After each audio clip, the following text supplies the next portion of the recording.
Welcome to part 4 of this 7-day mental diet of Emmett Fox. Mini course, 7-day mental diet, Emmett Fox.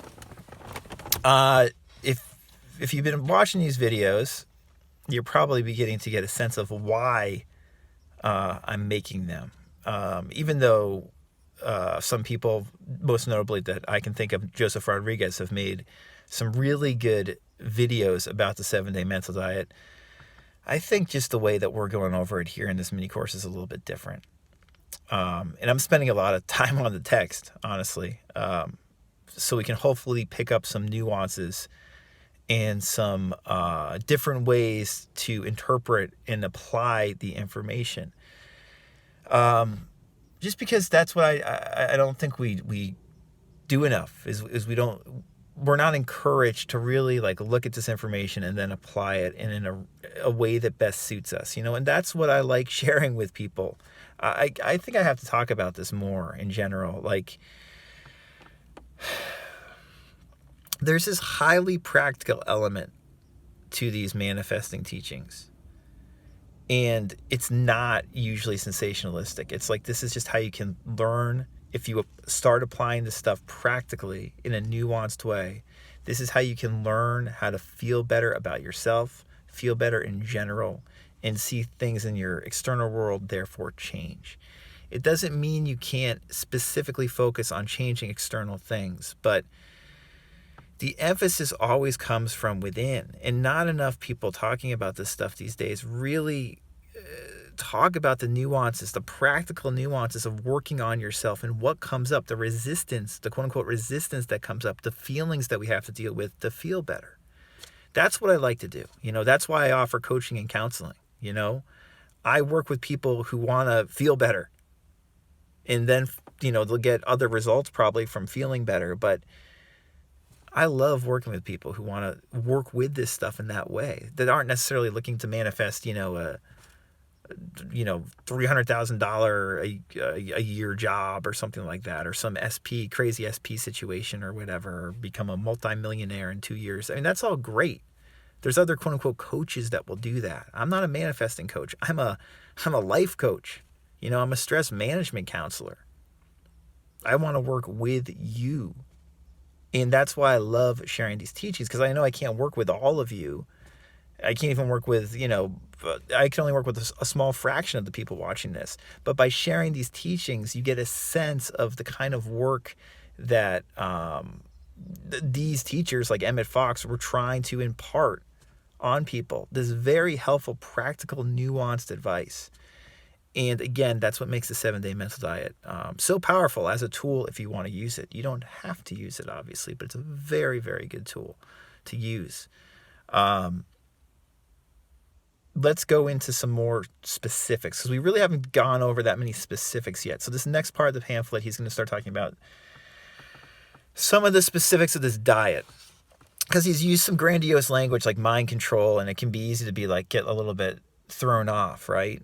And the specifics that we're about to read will make you not feel quite as thrown off if you feel thrown off by some of the language he's used. So Fox says, make up your mind to devote 1 week solely to the task of building a new habit of thought.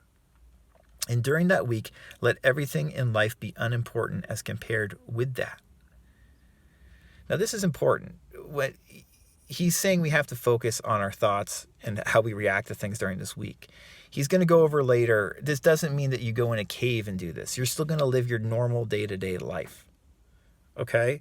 You still have responsibilities you probably have to do. You probably still are going to have to do your job, for instance, or take care of family. You're going to do all that stuff. But the point is, your mental focus is going to be on this diet while you're living your normal everyday life. Okay, so I just want to clarify that. Fox will clarify that later. But this is not about being on a meditation retreat or something like that, and you don't see anybody for a week. This is you live your life, but you do this diet while living your life. Fox says, if you will do so, then that week will be the most significant week in your whole life. It will literally be the turning point for you. If you will do so, it is safe to say that your whole life will change for the better.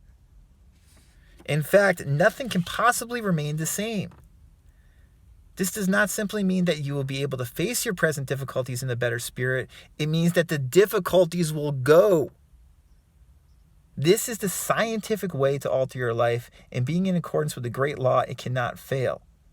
Now do you realize that by working in this way, you do not have to change conditions? What happens is that you apply the law, and then the conditions change spontaneously. You cannot change conditions directly. You have often tried to do so and failed. But go on the 7-day mental diet, and conditions must change for you. That's a big time paragraph. He's promising a lot there. This is why we're talking about this diet, though. This diet ain't no joke, folks. If you start working with your thinking and make it so you really watch your thinking and do not dwell in negativity and are not reactive in the way that we often normally are, it's going to change things in your life. And you don't have to directly change anything externally to see changes within 7 days, often within only a couple days. And he has, thousands of case studies and testimonials or what have you of this being effective.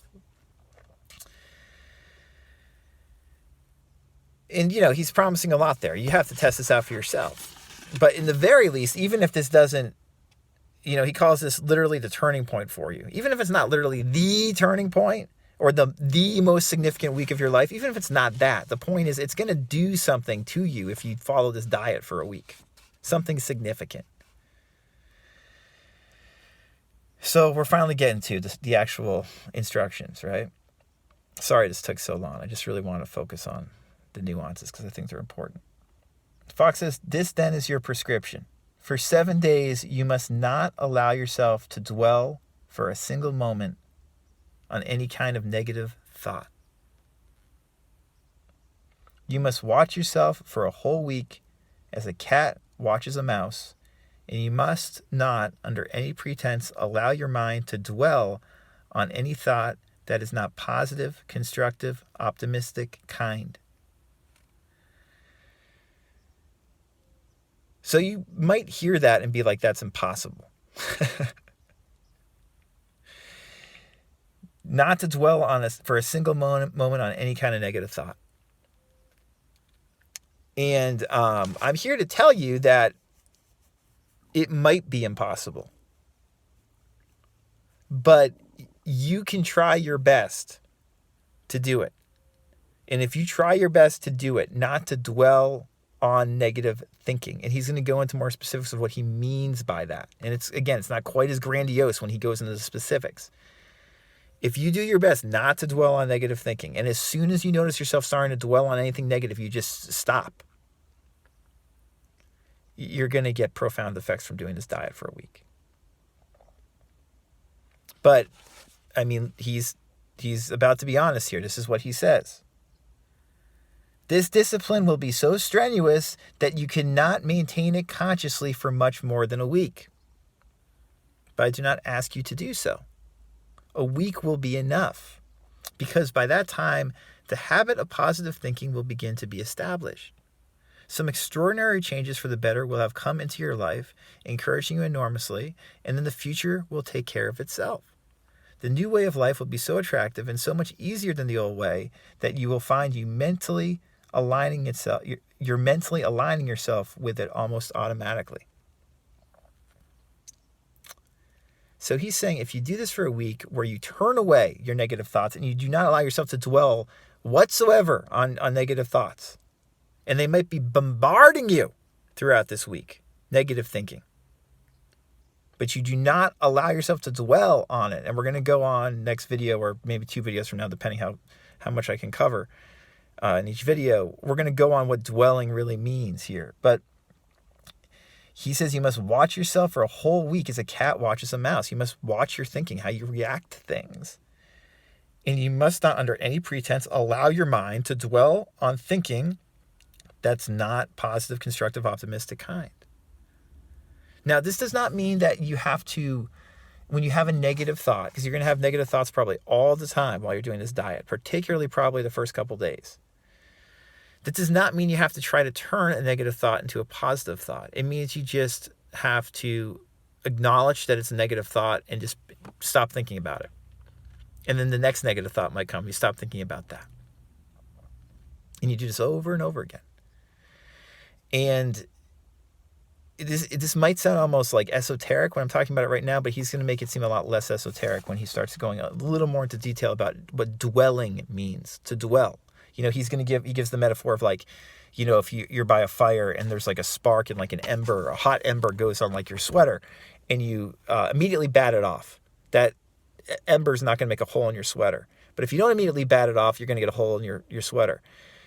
That's dwelling, and the difference between not dwelling and dwelling. You actually are much more capable of noticing when you're thinking negatively than you might assume. This is the point of the diet. You have a week to really notice how negative your thinking often is. And instead of playing into it like we usually do, when you notice a negative thought, you say, oh, this is a negative thought. I'm not allowing myself to go there. And the next negative thought might come, oh, this is a negative thought. I'm not allowing myself to go there. So it's more like you're like a neutral observer. A lot of people that I've worked with have spoken about this, like they're learning to be more neutral during this week. So you're almost non-judgmentally looking at these thoughts that are coming in, these very negative thoughts perhaps, and they might be very negative.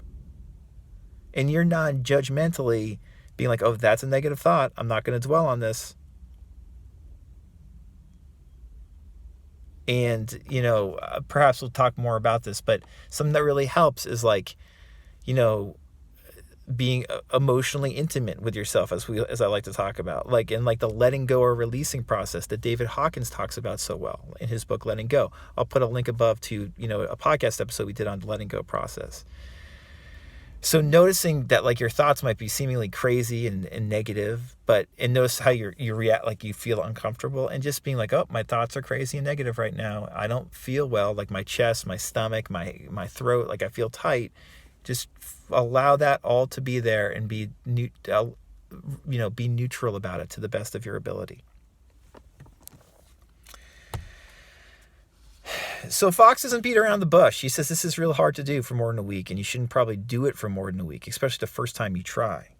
He says the 7 days are going to be strenuous. I would not have you enter upon this without counting the cost. Mere physical fasting would be child's play in comparison, even if you have a very good appetite. Okay, think about that. Think about not eating food for 7 days being easier than what we're about to do. If you feel like that's not a commitment you want to make, then maybe you shouldn't do this diet. I can tell you, I've realized this since going over this text again. The last time when I mentioned in I think the first video, the last time I did the 7-day mental diet, I actually did it with Cecilia at the same time. And Cecilia wanted to do it. We were texting back and forth. And I was like, oh yeah, I'll do it. And I kind of wanted to do it. I hadn't done it for a while. I was like, oh, I'll do it. But I wasn't like really into the idea of doing it. And I think because I wasn't really into the idea of doing it, I did it for a week. But I felt it was very difficult and I did not like it. I felt repressed. I felt emasculated. And that is, I think in retrospect, I'm realizing because I was not fully there. You have to want to do this. You have to recognize this is not easy. And that's one reason it's going to be so effective for you. Okay? So I've felt better and gotten quote unquote better results when I've, wanted to make that commitment 100% to do it and have done it. He goes on to say, Fox does, the most exhausting form of army gymnastics combined with 30-mile route marches would be mild in comparison with this undertaking. I don't know about that. I mean, I've talked to plenty of people who've done the 7-day mental diet. It's difficult, but it's not necessarily that difficult. I don't know. 7 days of fasting are more exhausting than army gymnastics and a 30-mile route march. That sounds pretty exhausting too. But the point is, this is not easy. It's strenuous. But Fox says it's only for 1 week, and it will definitely alter everything for the better. For the rest of your life, for all eternity, in fact, things will be utterly different and inconceivably better than if you had not carried through this undertaking. Very grandiose language by Fox there, typical New Thought bullshit. But it's true. It does something really powerful for you. But this is the point I think he's getting at with this. He says, do not start it lightly. Think about it for a day or two before you begin. Don't just jump right into it. Don't be like me last time where, Cecilia's thinking about doing it and I'm like, oh, maybe I'll do it with you. And Cecilia's like, oh, you want to do it? I'm like, yeah, let's do it. Don't be like me. Think about it for a day or two. Ponder it. Fox says, then start in, if you decide to do it, and the grace of God go with you. You may start it any day of the week and at any time in the day, first thing in the morning, after breakfast, after lunch, it doesn't matter. But once you start, you must go right through to 7 days. That is essential. The whole idea is to have 7 days of unbroken mental discipline in order to get the mind definitely bent in a new direction once and for all. That's enough for today. A lot to chew on there. I'll be back soon with the next part. Any questions, and again, for coaching and counseling, to get deep with this stuff, to improve your life, you can contact me at radicalcounselor.com. Until next time.